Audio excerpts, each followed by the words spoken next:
Hi friends, இன்றைக்கி நம்ம second standard maths புக்கில் இருக்கிற செகண்ட் யூனிட்டில் இருக்கிற 7th லெசன் தான் பார்க்க போகிறோம். How to measure, let us learn. பாருங்கள், எப்படி மெஷர் பண்ண போகிறோம் அப்படின்னு சொல்லி நம்ம கற்றுக்க போகிறோம். பாருங்கள், food spans, கியூபிட்ஸ், bases, hand spans. கியூபிட்ஸ் அப்படின்னா முழம். நம்ம பூவெல்லாம் அளப்போம் இல்லையா, 1 முழம் 2 முழம் அப்படின்னு சொல்லிட்டு, அதுதான் கியூபிட்ஸ். அந்த அம்மாவும் பூவை தான் வந்து அளந்து 2 கியூபிட்ஸ் அப்படின்னு சொல்கிறாங்க. அடுத்தது பாருங்கள், 5 ஃபுட் ஸ்பேன்ஸ். ஃபுட் ஸ்பேன்ஸ் அப்படின்னா காலடி. அதாவது ஒரு காலை வச்சு அடுத்த காலை வச்சு நம்ம கால் வச்சு அளக்கிறது தான் ஃபுட் ஸ்பேன்ஸ் அப்படின்னு சொல்லுவோம். அதாவது காலடியை தான் ஃபுட் ஸ்பேன்ஸ்ன்னு சொல்கிறோம். இந்த பாப்பா வந்து அளந்து 5 ஃபுட் ஸ்பேன்ஸ் அப்படின்ட்டு சொல்கிறா. அங்கே அந்த பையன் பாருங்கள் 5 பேசஸ் அப்படின்னு சொல்கிறான். பேசஸ் அப்படின்னா தப்படி. அதாவது ஒரு காலை வச்சுட்டு அடுத்த காலை வைக்கும் போது வர இடைவெளியை தான் பேசஸ் அப்படின்ட்டு சொல்லுவோம். ஓகேவா? அவன் அளந்து 5 பேசஸ் அப்படின்ட்டு சொல்கிறான், அதாவது தப்படி. ஓகேவா? அடுத்தது பாருங்கள், 4 ஹேண்ட் ஸ்பேன்ஸ். அதாவது ஜான் சொல்லுவோம் இல்லையா, அதை தான் இந்த பாப்பா வந்து அளந்து 4 ஹேண்ட் ஸ்பேன்ஸ் அப்படின்னு சொல்கிறான். 4 ஜான் இருக்குது அப்படின்ட்டு. சரியா? அடுத்தது பாருங்கள், hand span, cubit, foot span, pace வந்து எப்படி இருக்கும் அப்படின்னு சொல்லி கொடுத்துருக்காங்க. நம்மளுடைய கையை வச்சு அளக்கிறது வந்து ஹேண்ட் ஸ்பேன். அதாவது 1 ஜான் 2 ஜான் அப்படின்னு சொல்லுவோம் இல்லையா, அதுதான். அடுத்தது நம்மளுடைய முழங்கையை வச்சு அளப்போம்ல, அதுதான் கியூபிட். சரியா? அடுத்தது காலை வச்சு அளக்கிறது ஃபுட் ஸ்பேன். அப்புறமா ஒரு காலை வச்சுட்டு இன்னொரு கால் வைக்கும் போது வர இடைவெளியை அளந்து நம்ம அளக்கிறது வந்து பேஸ், அதாவது தப்படி. அடுத்தது let us practice match the following. அதாவது அந்த கொடுத்துருக்குற மெஷர்மெண்ட்ஸும் அதோட பேரும் வந்து நம்ம மேட்ச் பண்ண போகிறோம். ஓகேவா? ஃபஸ்ட்டு பாருங்கள், கொடுத்துருக்கிறது வந்து காலடி கொடுத்துருக்காங்க. அப்போ அதை வந்து ஃபுட் ஸ்பேன் கூட மேட்ச் பண்ணிக்கோங்க. அடுத்தது வந்து முழம் கொடுத்துருக்காங்க. அப்போ அதை கியூபிட் கூட மேட்ச் பண்ணிக்கோங்க. நெக்ஸ்ட் என்ன கொடுத்துருக்காங்க? ஜான், அப்படி தானே? அப்போ அது ஹேண்ட் ஸ்பேன் கூட மேட்ச் பண்ணிக்கோங்க. நெக்ஸ்ட்டு பாருங்கள், அந்த இடைவெளியை அளக்கிறது, அதாவது தப்படி. அப்போனா பேஸ் கூட மேட்ச் பண்ணிக்கோங்க. ஓகேவா? அதோட நேம் என்னது? பேஸ். நெக்ஸ்ட்டு பேஜ் பாருங்கள், let us practice measure and write the length of the following objects in your classroom. அதாவது உங்கள் கிளாஸ் ரூமில் இருக்க ஆப்ஜெக்ட்ஸ், அதாவது இங்கே பாருங்கள், அவங்க சொல்லியிருக்காங்க இல்லையா, அந்த ஆப்ஜெக்ட்ஸை வந்து உங்கள் கிளாஸ் ரூமில் இல்லைன்னா அவங்க ஸ்கூலில் வந்து அவங்க சொல்லியிருக்கிற யூனிட்ஸை வச்சு அந்த பொருள் அளந்து எவ்வளோ இருக்குது அப்படின்னு சொல்லி நீங்கள் வந்து மெஷர் பண்ண போகிறீங்க. ஃபஸ்ட்டு பாருங்கள், ஹேண்ட் ஸ்பேனை யூஸ் பண்ண சொல்லியிருக்காங்க. யூஸ் பண்ணி டேபிளையும் விண்டோவையும் வந்து மெஷர் பண்ண சொல்லியிருக்காங்க. அதாவது ஜான். சரியா? இப்போது டேபிள் வந்து எவ்வளோ இருக்குது அப்படின்னு சொல்லிட்டு ஒருத்தருக்கும் ஒரு மெஷர்மெண்ட் வந்து வரும். ஓகேவா? ஏன்னா ஒருத்தர் கையும் வந்து வேறு லென்த்தில் இருக்கும். ஸோ உங்களுக்கு கிடைக்கிற ஆன்சரும் வந்து ஒரு ஆன்சர் தான் கிடைக்கும். சரியா? உங்களுக்கு என்ன ஆன்சர் வருதோ அதை வந்து நீங்கள் கணக்கு பண்ணி எழுதணும். அப்போது ஹேண்ட் ஸ்பேனை யூஸ் பண்ணி நீங்கள் வந்து டேபிளையும் விண்டோவையும் வந்து மெஷர் பண்ணணும். ஓகேவா? நெக்ஸ்ட்டு பாருங்கள், கியூபிட், அதாவது முழம். இங்கே என்ன கொடுத்துருக்காங்க? ஒரு ஸ்கிப்பிங் ரோப் கொடுத்துருக்காங்க. அதை வந்து நீங்கள் அளக்கணும். அதுக்கப்புறமா ஒரு ரிப்பன் கொடுத்துருக்காங்க. அதை வந்து நீங்கள் எவ்வளோ முழம் அப்படின்னு சொல்லி அளந்து எழுதணும். சரியா? அடுத்தது பாருங்கள், ஃபுட் ஸ்பேன், அதாவது காலடி. உங்களுடைய காலடியை வச்சு பெஞ்சையும் அப்புறமா நம்ம உங்களுடைய கிளாஸ் ரூமோட வாசல், சரியா, அதுவும் எவ்வளோ காலடி இருக்குது அப்படின்னு சொல்லி நீங்கள் அளந்து இதில் எழுதணும். சரியா? அடுத்தது பாருங்கள், பேஸ், எவ்வளோ தப்படி இருக்குது அப்படின்னு சொல்லி நீங்கள் அளந்து எழுத போகிறீங்க. ஃபஸ்ட்டு பாருங்கள், கிளாஸ் ரூமை அளக்க சொல்லியிருக்காங்க. அதுக்கப்புறமா உங்களுடைய கேட்டை, ஸ்கூல் கேட்டை வந்து நீங்கள் அளந்து எழுத போகிறீங்க, எவ்வளோ பேஸ் வருது அப்படின்னு சொல்லிட்டு. சரியா? நெக்ஸ்ட்டு பேஜ் பாருங்கள், லெட் அஸ் டூ. ஒரு பாப்பா சொல்கிறா, while measuring I get 7 hand spans and you get 6 hand spans. Why do both the measure differ? அதாவது நான் மெஷர் பண்ணும்போது 7 ஹேண்ட் ஸ்பேன்ஸ் தான் வருது. ஆனால் நீ மெஷர் பண்ணும்போது உனக்கு 6 ஹேண்ட் ஸ்பேன்ஸ் வருது. நம்ம 2 பேருக்கும் ஏன் வந்து மெஷர்மெண்ட் வந்து மாறுது அப்படின்னு சொல்லி 2 பேரும் டிஸ்கஸ் பண்ணுறாங்க. அதே தான் அந்த 2 பசங்களும் டிஸ்கஸ் பண்ணுறாங்க பாருங்கள். While measuring, I get 4 cubits and you get 3 cubits. Why do both the measure different? அதாவது நான் அளக்கும் போது வந்து 4 முழம் கிடைக்கிது, ஆனால் நீ அளக்கும் போது வந்து 3 முழம் கிடைக்கிது. ஏன் நம்ம 2 பேருக்கும் மெஷர்மெண்ட் வந்து மாறுது, சேமாக கிடைக்க மாட்டேங்குது அப்படின்னு சொல்லி அவங்களும் டிஸ்கஸ் பண்ணுறாங்க. ஏன் அப்படின்னா ஒருத்தரோட கையும் சைஸ் வந்து டிஃபர் ஆகிறதுனால உங்களுக்கு மெஷர்மெண்ட்டுமே வந்து மாறும். சரியா, ஒருத்தர் கைக்குமே மாறும். நெக்ஸ்ட்டு பாருங்கள், let's practise. Complete the table by estimating the length of the desk and the classroom and also measuring them with the given units. அதாவது என்ன யூனிட்ஸ் கொடுத்துருக்காங்களோ அதுக்கேற்ற மாதிரி அதை வச்சு நீங்கள் வந்து அவங்க சொல்லியிருக்கிறத வந்து அளக்க போகிறீங்க. சரியா, ஃபஸ்ட்டு பாருங்கள். ஃபஸ்ட்டு என்ன கொடுத்துருக்காங்க, ஹேண்ட் ஸ்பேனும் க்யூபிட்ஸும் கொடுத்துருக்காங்க, அப்படி தானே? அதை வச்சு நீங்கள் வந்து லென்த் ஆஃப் த டேபிளில் வந்து நீங்கள் ஃபஸ்ட்டு எஸ்டிமேட் பண்ண சொல்லியிருக்காங்க. அதாவது கெஸ் பண்ணணும். நீங்களும் உங்கள் ஃப்ரெண்டும் வந்து இவ்வளோ ஹேண்ட் ஸ்பேன் இருக்கும், இவ்வளோ க்யூபிட்ஸ் இருக்கும் அப்படின்னு சொல்லி கெஸ் பண்ணிவிட்டு, நீங்கள் கெஸ் பண்ணதையும் உங்கள் ஃப்ரெண்டு கெஸ் பண்ணதையும் ஃபஸ்ட்டு எழுதிட்டு, அதுக்கப்புறமா நீங்கள் உங்களுடைய கையை யூஸ் பண்ணி ஹேண்ட் ஸ்பேனும் க்யூபிட்டும் வச்சு அளந்து பார்த்து உண்மையான ஆக்சுவல் லென்த் அந்த டேபிள் எவ்வளோ இருக்குது அப்படின்னு சொல்லிவிட்டு நீங்கள் அளந்ததையும் உங்கள் ஃப்ரெண்டு அளந்ததையும் எழுதணும். சரியா, அடுத்தது பாருங்கள். Estimate the length of the classroom, actual length of the classroom. இப்போ வந்து நீங்கள் கிளாஸ் ரூமை வந்து அளக்க போகிறீங்க. ஃபஸ்ட்டு வந்து எஸ்டிமேட் பண்ணணும், நீங்கள் கெஸ் பண்ணணும். இந்த ஃபஸ்ட்டு வந்து ஃபுட் ஸ்பேன் கொடுத்துருக்காங்க. உங்களுடைய காலடியை வச்சு நீங்கள் இந்த கிளாஸ் ரூம் அளந்தால் எவ்வளோ லென்த்து வரும் அப்படின்னு சொல்லிவிட்டு நீங்கள் வந்து அதை நீங்கள் கெஸ் பண்ணதை நீங்கள் ஃபஸ்ட்டு எழுதணும். உங்கள் ஃப்ரெண்டு கெஸ் பண்ணதையும் நீங்கள் கெஸ் பண்ணதையும் ஃபஸ்ட்டு எழுதிட்டு, அதுக்கப்புறமா நீங்கள் வந்து அளந்து பார்க்கணும் உங்களுடைய காலை வச்சு எவ்வளோ வருது அப்படின்னு சொல்லிவிட்டு அந்த மெஷர்மெண்ட்டையும் நீங்கள் வந்து எழுதணும். சரியா, அடுத்தது பேஸ். தப்படியை வச்சு நீங்கள் வந்து அளக்கணும். தப்படினா என்னது, ஒரு காலை வச்சுட்டு இன்னொரு கால் நீங்கள் எடுத்து வைக்கும் போது வர டிஸ்டன்ஸ் தான் நம்ம வந்து பேஸ் அப்படின்னு சொல்லுவோம். அதை வந்து நீங்கள் ஃபஸ்ட்டு கெஸ் பண்ணணும். இவ்வளோ லென்த், இவ்வளோ மெஷர்மெண்ட் வரும் நம்ம வந்து எடுத்து வச்சோம் அப்படின்னா அப்படின்ட்டு நீங்கள் கெஸ் பண்ணதையும் உங்கள் ஃப்ரெண்டு கெஸ் பண்ணதையும் எழுதணும். அதுக்கப்புறமா நீங்கள் அளந்து உங்கள் காலை வச்சு அளந்து எவ்வளோ பேஸ் வருது அப்படின்னு சொல்லிவிட்டு நீங்கள் அளந்ததையும் உங்கள் ஃப்ரெண்டு அளந்ததையும் எழுதணும். சரியா, What did you learn from the table given above? இந்த டேபிள்லேருந்து நீங்கள் என்ன கற்றுக்கிட்டீங்க? Both got the same measurements, both got different measurements. 2 பேருக்கும், அதாவது உங்களுக்கும் உங்கள் ஃப்ரெண்டுக்கும் ஒரே மெஷர்மெண்ட்ஸ் வந்துச்சா இல்லை டிஃப்ரெண்ட்டாக வந்துச்சா? வேறு வேறு மெஷர்மெண்ட்ஸ் தானே கிடச்சிருக்கும். அப்போது செகண்ட் பாக்ஸை டிக் பண்ணிக்கோங்க. Both got different measurements. Next page பாருங்கள். Let us practice. The appropriate unit of measurement to measure the length of the given objects. அதாவது அவங்க கொடுத்துருக்கிற ஆப்ஜெக்ட்ஸை வச்சு நம்ம எந்த யூனிட்டை வச்சு மெஷர் பண்ண முடியும் அப்படின்னு சொல்லி பார்த்து டிக் பண்ண போகிறோம். சரியா, ஃபஸ்ட்டு என்ன கொடுத்துருக்காங்க, பென்சில். அதை வந்து நம்ம எதை வச்சு அளக்க முடியும், முழம் வச்சு அளக்க முடியாது, ஜான் வச்சு தான் அளக்க முடியும். ஓகேவா, அப்போது ஹேண்ட் ஸ்பேனை வந்து டிக் பண்ணிக்கோங்க. க்யூபிட்ஸ் வச்சு நம்மளால் அளக்க முடியாது. அடுத்தது பிளாக் போர்டு கொடுத்துருக்காங்க. அதை வந்து உங்களால் ஃபுட் ஸ்பேன் வச்சு அளக்க முடியாது, அப்படி தானே? ஸோ அதையும் வந்து உங்களால் ஹேண்ட் ஸ்பேன் வச்சு தான் அளக்க முடியும். ஸோ செகண்ட் பாக்ஸை டிக் பண்ணிக்கோங்க.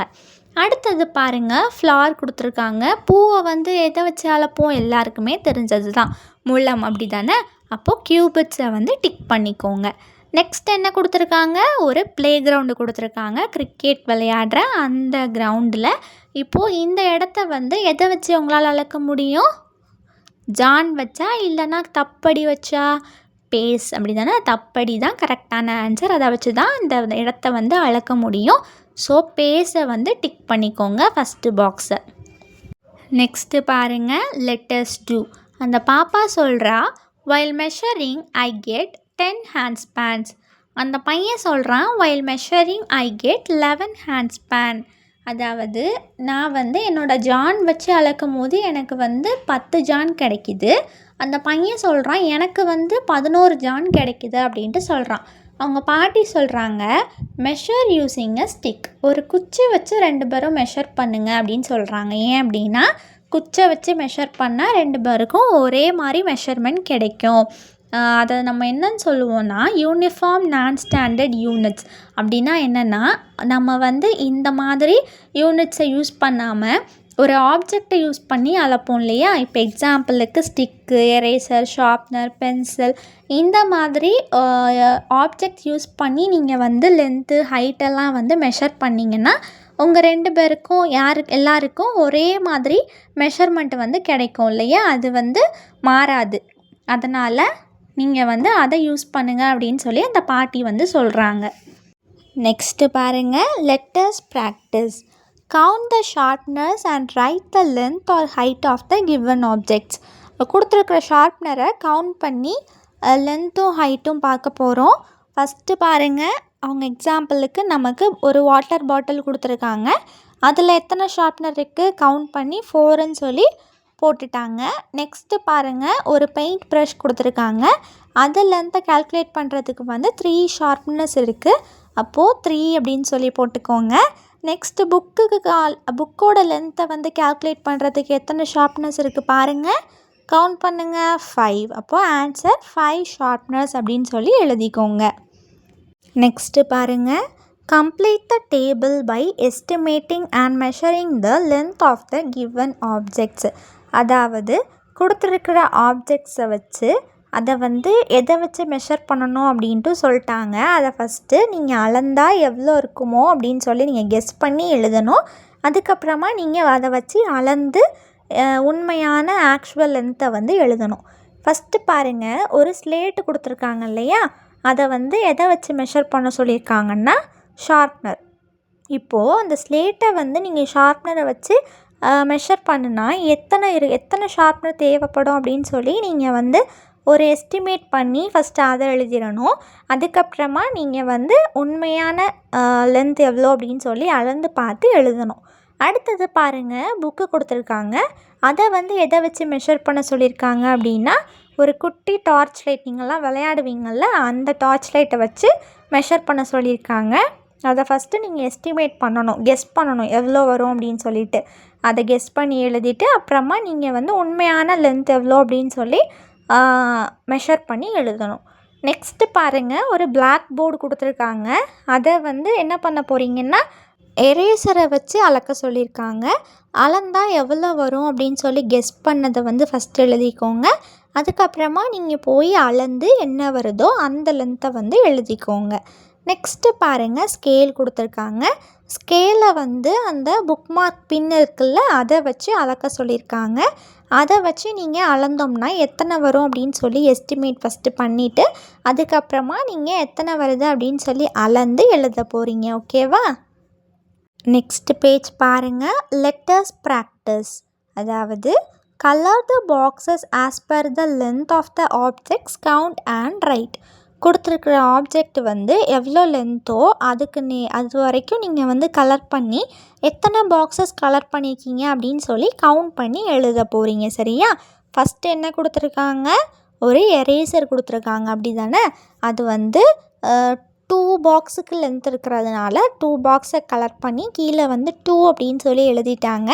அடுத்தது ஒரு பென்னு கொடுத்துருக்காங்க. அந்த பென்னு வர லென்த்து எத்தனை பாக்ஸஸ் கலர் பண்ணுறீங்கன்னு கவுண்ட் பண்ணுங்கள் பார்க்கலாம். 4. அப்போது நீங்கள் கலர் பண்ண கலரை இங்கே கீழே கொடுத்துருக்க பாக்ஸ்லேயும் கலர் பண்ணிவிட்டு 4 அப்படின்னு சொல்லி பக்கத்தில் எழுதிக்கோங்க. நெக்ஸ்ட்டு பாருங்கள், ஒரு பென்சில் பாக்ஸ் கொடுத்துருக்காங்க. அதோட லென்த்து நீங்கள் கலர் பண்ணுங்கள் பார்க்கலாம். எத்தனை பாக்ஸ் கலர் பண்ணியிருக்கீங்க? 5. அப்போது இங்கே என்ன கலர் பண்ணிங்களோ அதே கலரை இந்த குட்டி பாக்ஸ்லேயும் கலர் பண்ணிவிட்டு அதுக்கப்புறமா பக்கத்துலேயே 5 அப்படின்னு சொல்லி எழுதிக்கோங்க. நெக்ஸ்ட்டு பாருங்கள், ஒரு பாக்ஸ் மாதிரி கொடுத்துருக்காங்க இல்லையா, அதில் வந்து லென்த்து வந்து எவ்வளோ பாக்ஸ் வருது அப்படின்னு சொல்லி கலர் பண்ணி கவுண்ட் பண்ணி கீழே வந்து 6 அப்படின்னு சொல்லி எழுதிக்கோங்க. நெக்ஸ்ட்டு பாருங்கள், ஒரு ஃப்ளூட் கொடுத்துருக்காங்க. அது எவ்வளோ லென்த்து கவர் ஆகுது பாருங்கள், 8 பாக்ஸஸ். அப்போ அந்த டேஷில் 8 அப்படின்னு சொல்லி எழுதிக்கோங்க. நெக்ஸ்ட்டு பார்த்தீங்கன்னா கீபோர்டு. அது வந்து 10 பாக்ஸஸ் வரைக்கும் லென்த் போகுது. அப்போது அந்த பாக்ஸஸை கலர் பண்ணிவிட்டு கீழே 10 அப்படின்னு சொல்லி எழுதிக்கோங்க. அங்கே என்ன கலர் பண்ணிங்களோ அதே கலரை இங்கே கீழே கொடுத்துருக்க பாக்ஸ்லேயும் நீங்கள் கலர் பண்ணிக்கோங்க. ஓகேவா? நெக்ஸ்ட்டு பாருங்கள். Colour the boxes as per the height of the domestic animals, count and write. அதாவது இங்கே கொடுத்துருக்கிற அனிமல்ஸோட ஹைட்டை வந்து நீங்கள் கணக்கு பண்ணி எவ்வளோ ஹைட் இருக்கோ அந்த பாக்ஸஸ் வரைக்கும் கலர் பண்ண போகிறீங்க. கலர் பண்ணிவிட்டு எத்தனை பாக்ஸஸ் இருக்குது அப்படின்னு சொல்லிட்டு கவுண்ட் பண்ணி எழுத போகிறீங்க.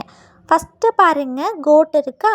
அப்போது கோட்டுக்கு வந்து அவங்களே கலர் பண்ணியிருக்காங்க. 5 பாக்ஸஸ் வந்து அதோட ஹைட்டுக்கு வருது. அப்போ 5 பாக்ஸஸை கலர் பண்ணிவிட்டு கீழே அதே கலரை அந்த பாக்ஸ்லேயும் கலர் பண்ணிவிட்டு 5 அப்படின்னு சொல்லி அந்த டேஷ்லேயே எழுதியிருக்காங்க.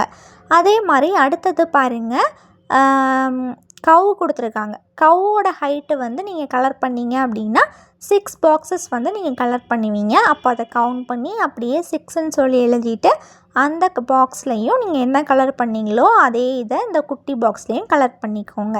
நெக்ஸ்ட்டு பாருங்கள், ஹென்னுக்கு வந்து எவ்வளோ ஹைட் இருக்கோ அதுக்கேற்ற மாதிரி நீங்கள் கலர் பண்ணிங்க அப்படின்னா உங்களுக்கு 3 பாக்ஸஸ் கலர் பண்ணியிருப்பீங்க. அப்போது அந்த டேஷில் அந்த பாக்ஸில் கலர் பண்ணிவிட்டு அந்த டேஷில் 3 அப்படின்னு சொல்லி எழுதிக்கோங்க. நெக்ஸ்ட்டு பாருங்கள், டாகோட ஹைட்டுக்கு எத்தனை பாக்ஸஸ் தேவைப்படுது? 4 பாக்ஸஸ் கலர் பண்ணுவீங்க. அப்போது 4 அப்படின்னு சொல்லிவிட்டு அந்த டேஷில் எழுதிட்டு அந்த பாக்ஸை கலர் பண்ணிக்கோங்க. நெக்ஸ்ட்டு பாருங்கள், கேட்டோட ஹைட்டுக்கு எத்தனை பாக்ஸஸ் கலர் பண்ணுவீங்க?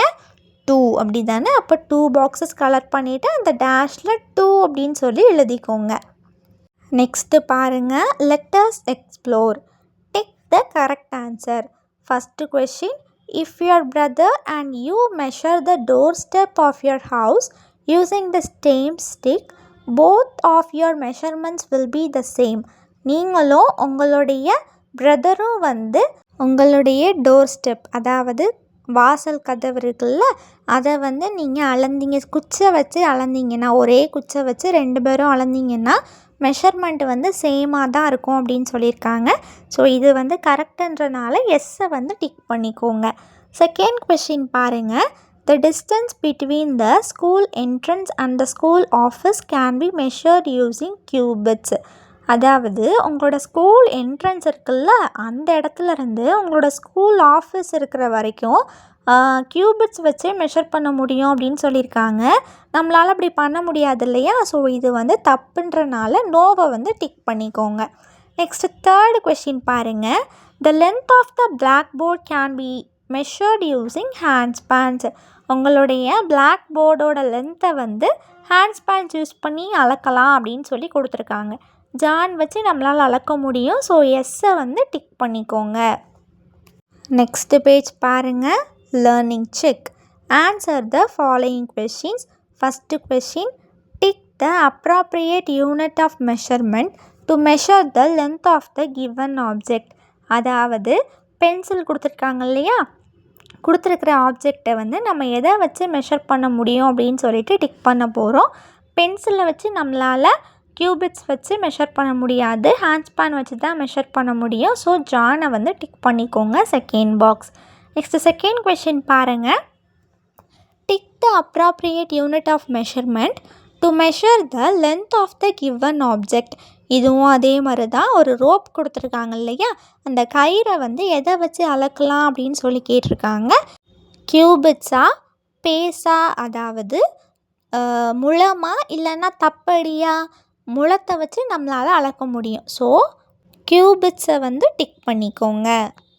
நெக்ஸ்ட்டு தேர்டு கொஷின் பாருங்கள், count the sharpness and write the length of the given object. ஒரு ஆப்ஜெக்ட் கொடுத்துருக்காங்க இல்லையா, பென்சில் பாக்ஸ் மாதிரி, அதில் அதோட லென்த்தை வந்து கால்குலேட் பண்ணுறதுக்கு எத்தனை ஷார்ப்னஸ் கொடுத்துருக்காங்க, அந்த ஷார்ப்னஸை கவுண்ட் பண்ணி எவ்வளோ லென்த் அப்படின்னு சொல்லி நீங்கள் எழுத போகிறீங்க. கவுண்ட் பண்ணுங்கள், 4 ஷார்ப்னஸ் இருக்குது. ஸோ 4 அப்படின்னு சொல்லி எழுதிக்கோங்க. நெக்ஸ்ட்டு ஃபோர்த்து கொஷின் பாருங்கள், colour the boxes as per the length of the object, count and write. அதாவது என்ன ஆப்ஜெக்ட் கொடுத்துருக்காங்க, ஒரு பென்னு கொடுத்துருக்காங்க இல்லையா, அதோட லென்த்துக்கு ஏற்ற மாதிரி நீங்கள் வந்து பாக்ஸை கலர் பண்ண போகிறீங்க. அதுக்கப்புறமா எத்தனை பாக்ஸ் கலர் பண்ண போகிறீங்க அப்படின்னு சொல்லிவிட்டு அந்த பாக்ஸை கவுண்ட் பண்ணிவிட்டு அந்த டேஷில் எழுத போகிறீங்க. ஸோ 6 பாக்ஸஸ் வந்து அந்த லென்த்து கவர் ஆகுது. ஸோ 6 அப்படின்னு சொல்லி அந்த டேஷில் எழுதிக்கோங்க. நெக்ஸ்ட்டு 5th கொஸ்டின் பாருங்கள். Tick the correct answer. The length of a room can be measured using foot spans. உங்களுடைய ரூமோட லென்த்தை வந்து ஃபுட் ஸ்பேன்ஸ் வச்சு அளக்க முடியும் அப்படின்னு சொல்லியிருக்காங்க. ஸோ அது வந்து கரெக்டுன்றனால எஸ்ஸை வந்து டிக் பண்ணிக்கோங்க. நெக்ஸ்ட்டு பாருங்கள். What I learnt. இவ்வளோ நேரமும் நம்ம கற்றுக்கிட்ட டாபிக்ஸ் வந்து இதில் கொடுத்துருப்பாங்க. எல்லாமே நான் கற்றுக்கிட்டேன் அப்படின்னா நீங்கள் வந்து ஃபஸ்ட்டு கொடுத்துருக்குற அந்த ஸ்மைலி ஃபேஸில் வந்து கலர் பண்ணிக்கோங்க. இல்லை மேம் எனக்கு கொஞ்சம் தான் தெரியும் அப்படின்னா செகண்டு கொடுத்துருக்குற எமோஜியில் கலர் பண்ணிக்கோங்க. ஓகேவா? ஓகே ஃப்ரெண்ட்ஸ், இதே மாதிரி நிறைய வீடியோஸ் பார்க்க நம்ம சேனலை சப்ஸ்கிரைப் பண்ணிக்கோங்க. இந்த வீடியோ உங்களுக்கு பிடிச்சிருந்துச்சுன்னா லைக் பண்ணிக்கோங்க. உங்கள் ஃப்ரெண்ட்ஸ்க்கும் ஷேர் பண்ணுங்கள். தேங்க்யூ.